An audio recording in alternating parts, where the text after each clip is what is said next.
Purposely. Your life, God's purpose.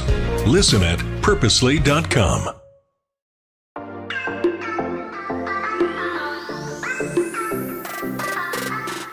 Hello, everyone. Welcome to the Gospel Tech Podcast. My name is Nathan Sutherland, and this podcast is dedicated to helping families love God and use tech. Today, we're talking about finding balance with video games because we're in the school year and time changes. Sometimes it's appropriate to use video games a certain amount, and it's not appropriate at a different time of life or different time of the year. So how do we find balance? We're looking at three things specifically. We're going to look at our priorities, and then we're going to look at our tech that we're choosing. Then we're going to look at our health. This is going to be an overview of the conversation. I'm referencing resources I've laid out in great detail in other spots. So as we go through, I can point you back to those, but I'm not going to go through every little piece because I want it to be a shorter, quick beginning of the school year kind of episode. So here we go. When we're talking about this, I am assuming that you've already discerned that the tech is a good gift for your child. So you know that it's safe and that it's a good fit for your child and it fits your family expectations. If you're not certain what I mean with that, go back to the episodes where we talk about how to pick the right tech for your family. That's going to be number one, is you got to make sure this is actually a good fit for your children. In my family right now, we don't have video games. It's not because we're against them. I'm a big fan of a lot of video games, but it's just not a good fit for my children or for me, a former gamer who hasn't played a video game in 13 years because God said, you need to trust me with that part of your life. So in my family, we go, you know what? Not a good fit right now. But if your family said it's good to go, then we want to say, all right, where is it in our priority order? If you go to gospeltechworkshop.com, I made something called the Family Tech Framework. You can go on and check out the first lesson. It's just an online workshop. Digital Nathan walks you through all the conversation on the two types of tech and how to know if it's healthy and how do we use it well. And then the second part is actually making a framework where you talk about like, hey, what's important in our family? Like, what do we need to put first? If you feel like you need help in talking that out, the Family Tech Framework is there for that very thing. It can be used in a small group with your church community. It can be used with just your family, just yourself, however you want to use it. But just know that that's a way to help set priorities. We talked about that in more detail last week. But our verses for this are really twofold. Our priorities, first of all, I'm using 1 Corinthians 6:12, where all things are lawful for me, but not all things are helpful. All things are lawful for me, but I'm not dominated by anything. We look at, all right, in priority, the Lord comes first. I'm in his kingdom. I'm bought with Jesus's blood, and I am now made a child of God. And as 1 John reminds us, that being a child of God means you look like Jesus and you do what he does, which is love God with all you are and love your neighbor as yourself. Does this video game, very literally, does it help me do that? It might be neutral. It might be like, you know what? It doesn't hurt me and it doesn't help me. It's just kind of one of those things I do with my time and it's discretionary time. Cool. Pray into that with a clear conscience. You're good. There are times where we're like, you know what? I'm definitely giving up opportunities to love others because I'm here, or it actually makes me not love them. The way I act with these games or what I'm giving up in order to get to these games is not loving. And I can't do this with a clear conscience. Boom. We've got a priority situation. The second, and this makes sense in my head, so bear with me. It's Psalm 19:1. I love this. The heavens declare the glory of God, and the sky above proclaims his handiwork. Day to day pours out speech, and night to night reveals knowledge.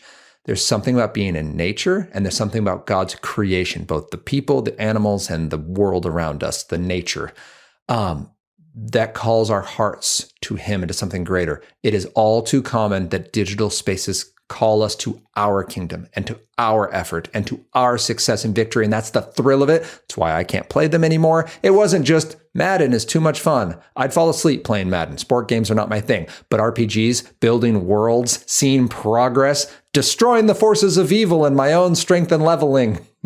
Phenomenal. I'm here for it. That is important for us to reflect on when we talk about priorities. Why is this thing getting the time it gets? Because I like having fun and I have fun doing this? Cool. Because I need this to be okay? Not so cool. Let's talk about our priorities and turn to the Lord with that. So that's our first piece. The second piece is actually check the games themselves. There's 6 questions I encourage you to talk through. You should be familiar with these if you've listened to the podcast. I actually am holding a copy of my book right now. If you're on YouTube, you get to see it. Gospel Centered Tech. And page 67 is the section I deal with video games. And I walk through all 6 of these. But then quickly, Really, I got a lovely text from actually another country. My friends were on a trip and they saw the book. They're like, we read it on our trip. I'm like, that's amazing. Thank you for doing that. And their encouragement was specifically that these 6 questions really helped them in their conversations. And that is my goal for you. My goal in giving you these 6 is not that they are watertight or bulletproof. It's not that you could never make a game choice mistake in using them. It's that it opens the conversation. You have a child who wants to play a video game. You're a loving parent that wants to give your child good things. Let's make sure this game is a good thing. So when we talk about how do we balance video games, the first is we have priorities. You go, you know what? Games are fine for our family. And right now is an inappropriate time to play them. I have this conversation with board games in my family. I'm like, hey, we love board games. You're not overstimulated. There's no ads hooking you in. There's no behavioral modification feedback loop between the haptics of the controller and the sounds and the flashing lights. There's no leveling that's overstimulating you. And yet you're playing that board game at an inappropriate time. It can happen with books, with board games, with exercise, with anything that is good can be used wrongly. And that is why those 2 verses, the first one being, hey, it might not be morally wrong, but is it good for now? And the second one, the Psalm, is that we should be amazed by God's greatness and his goodness, that nature and life should remind us of him. And if we're building our own kingdom instead, we just need to reflect on that and go, you know what? Maybe I'm not amazed enough with God. And that's why real life feels lame. Like maybe I actually need to take, rather than diving in because real life is lame, so I'm getting back to this, maybe the answer is actually take a step away from this and get back into real life and recalibrate what awesome actually looks like. So then that brings us to our page 67 of the book, the 6 questions. Would you have this character over for dinner? This specific question helps us align with our child. What do we expect? From you, from your character, from those you're spending time around? Please know, parents, your child is really forming a relationship with that video game character. If you do not want that child or your child hanging out with a person like that, please do not let your child play that game. It's a very valuable conversation point. Say those words to your child, be they 6 or 16. Say, hey, you know what? I don't want you to be more like this, so we're not going to practice being like this. We're not going to hang out with these people. And guess what? You can't share the gospel with your video game character. So the only potential reason for hanging out with this person, which is missional friendship, doesn't exist. This person's a program. So we get to unilaterally decide not currently at this stage of life. Second is violence part of it or point of it? The idea not being, is there any violence? Most games will have something from laser tag to spraying paint at each other to shooting shells at one another and knocking each other off the racetrack. The question is, what is the point of that? Is that just a greater part of a fun experience? Or are we celebrating and being creative about different form of macabre humor and intrigue, where some games are very much built around that? If you're not familiar, Mortal Kombat is a great example. We'll just leave it at that for today's conversation. Is the language helpful or harmful? You can go to esrb.org, the Entertainment Software Review Board. They do a great job of explaining exactly the language used in the storyline. If your child's playing a person-to-person video game, I promise you, the conversations, and at least some of the words they're hearing, are not things you'd probably use in the house. Have that conversation for balancing a video game, saying, is this a calculated risk we need right now when choosing this game? Can the game be beaten?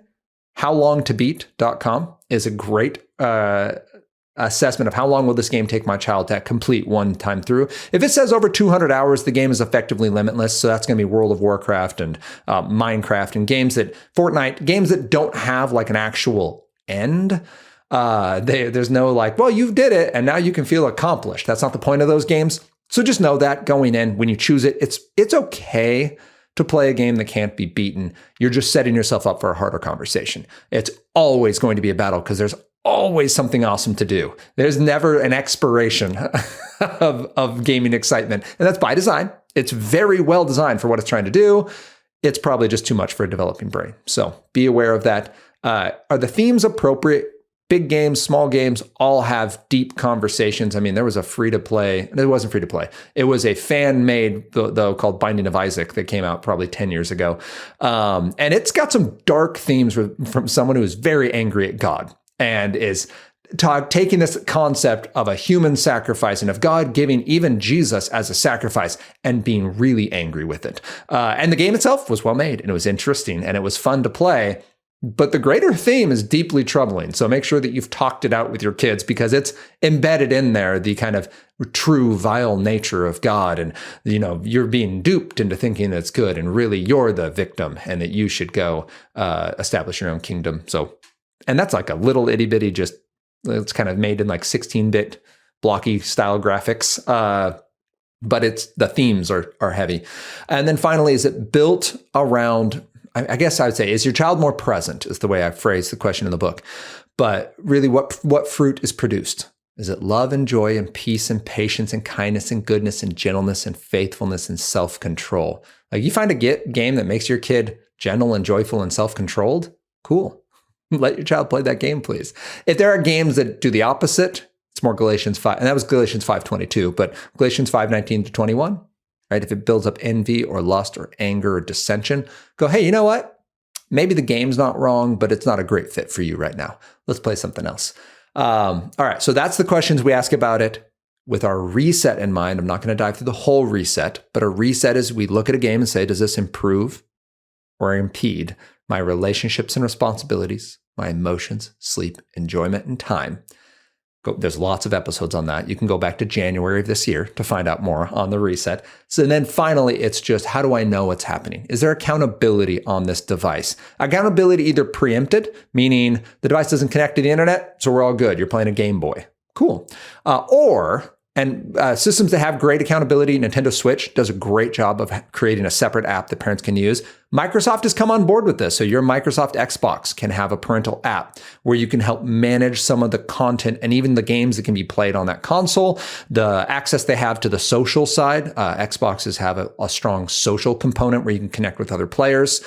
Just keep that in mind, that if your child has other internet access, people will share links or profiles that they can go to and communicate outside of that platform. But really what we're talking about here is your network accountable? Do you have some kind of a router security system? So Griffin router is what I use.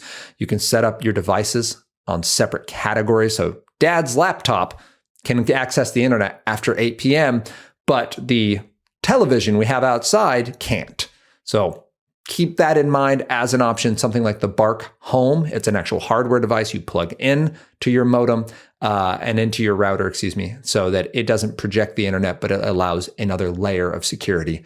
So your Roomba can still vacuum your house, but the smart devices all turn off unless they have cell service. That's a different conversation for another day. So that's how we find balance. We make sure we have our priorities. We make sure we've assessed the games that we're playing, that they're a good fit for our kid in this season. And then we have some kind of accountability to make sure the rules are actually being followed. They're not sneaking it at 2 a.m. They're not, right? Like, they're not making poor choices. And if they are, that drives us to the reset and to a conversation of, hey, I love you. And this clearly is too much for you to handle right now. What do we need to do next? So balanced gaming is absolutely possible, and it's imperative. If you've decided it's a good choice for your child to play games, your child must understand how to keep games in his or her proper place in the right time of day, for the right amount of time, for the right number of times in a week that is right for your child. If you're saying how much should they play, that's the conversation to have. Starting with something like 15 to 30 minutes is a great start. If you laughed out loud when I said that, find a number that's good for you. But don't do it more than 2 hours a day. If we're gaming more than 2 hours a day, there's a really good chance that's too much time compared to our priorities and what we're trying to do. We're talking 1/12 of our day is dedicated to gaming. That's plenty. And if we're doing 1/12 of our day every single day, that's probably too much as well, when we look at the whole of what we're called to and what we need to be doing. So that's my hot takes on it, but it's your family. Please run it prayerfully and deliberately. Check out the Family Tech Framework at gospeltechworkshop.com and the book, Gospel Centered Tech, where you can talk through this more. You can read through the chapter, start on page 67 about video games. A little more of my journey is in there, and the reset tool is all in there for you. You can find out more about the book at gospelcenteredtech.com, or you can go to just Amazon and look up Gospel Centered Tech. And yeah, I hope that this conversation equipped you to feel encouraged about how you can talk about tech with your kids. You do not have to fight about tech. You can be deliberate. You can fight for your children rather than with them about their tech, and use each of these pinch points about technology, about wanting something and not being sure that it's a good idea, as a wonderful opportunity, an open door for conversational relationship for you to say, hey, I love you, and I'm going to give this to you if this is good for you. And if it's not, I'm not going to give it to you, no matter how mad you get at me, no matter how much you stomp and fight and threaten. Like, those only firm my resolve. Those only harden my determination to make sure that you can't do something that's going to hurt you or someone else. So be encouraged, parents. You can balance video games. You can choose alternative activities. We'll talk about analog adventures another day. But my hope is, as you head into the school year, your video games are fun. You use them from hope, not for hope. And you even enjoy them with your child, because if they matter to your child, they now matter to you. So be encouraged. If it helped you, would you please share this with somebody? Would you check us out on Instagram, Facebook, YouTube at Love God Use Tech? You can write me directly with any questions you've got, Nathan@gospeltech.net. And then join us next week as we continue this conversation about how we can love God and use tech.